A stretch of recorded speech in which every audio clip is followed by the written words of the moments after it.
मैं ऐसा महसूस करता हूँ कि रिश्ते सिर्फ नाम से नहीं चलते, वे एहसासों की निरंतर मौजूदगी से जिंदा रहते हैं। अक्सर लोग कहते हैं कि सच्चे रिश्तों में दूरियां मायने नहीं रखती, लेकिन मेरे थॉट्स इसमें थोड़े डिफरेंट हैं। क्योंकि जब कोई इंसान लंबे समय तक हमारी जिंदगी से दूर रहने लगता है, समझने की कोशिश करना, तो चाहकर भी वह पहले जैसी नजदीकियां महसूस नहीं कर पाता है। यादें वही रहती है, लगाव भी वही रहता है, लेकिन जो रोज महसूस होने वाला जो अपनापन था ना, वो धीरे धीरे धीरे खामोशी में बदलने लगता है। जब कोई पर्सन हमारे करीब होता है तो उसकी मौजूदगी सिर्फ हमें दिखाई नहीं देती, वह हमारी हैबिट्स में बस जाता है। उसकी जो बातें थी वो दिन का सुकून बन जाती है, उसका फिक्र एक अपनापन बन जाता है, और जो उसका साथ है वो जीवन की सबसे सुंदर फीलिंग्स में और एहसासों में शामिल हो जाता है। मगर समय और दूरियां रिश्तों की धड़कनों को धीरे धीरे बदलने लगती है। बातें कम नहीं होती है शायद, लेकिन उन रिश्तों में पहले जैसी बेचैनी नहीं रहती।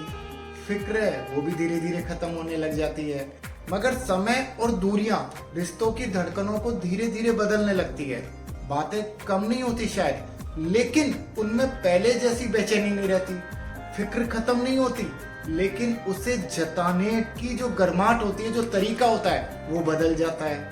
कई बार लोग दिल से दूर नहीं होते, बस जिंदगी की जो भागदौड़ होती है उनमें एहसास और जो फीलिंग्स है उनको जताना कम कर देती है। और यही खामोशी धीरे धीरे रिश्तों के बीच अनकहे फासले बना देती है। दिल में जगह आज भी वही रहती है, वो चेंज नहीं होती।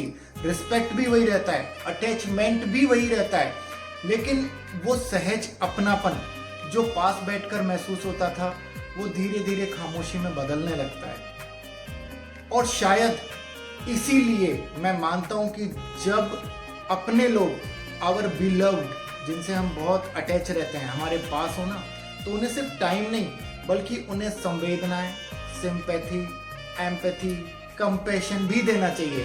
थोड़ा डेडिकेशन भी, थोड़ा पेशेंस भी, और थोड़ा सेक्रीफाइस भी, और बहुत सारा रिस्पेक्ट।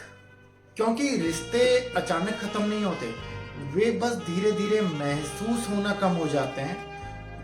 और जब एहसासों की रोशनी धीमी पड़ने लगे ना, तो सबसे गहरा जो जुड़ाव होता है वो भी भीतर से अधूरा लगने लगता है। ये सिर्फ शब्द नहीं है, ये मेरे एक्सपीरियंस है, मेरे खुद के ऑन थॉट्स हैं। शायद गलत भी हो सकते हैं, लेकिन मेरे दिल ने रिलेशंस को कुछ इसी तरीके से समझा है।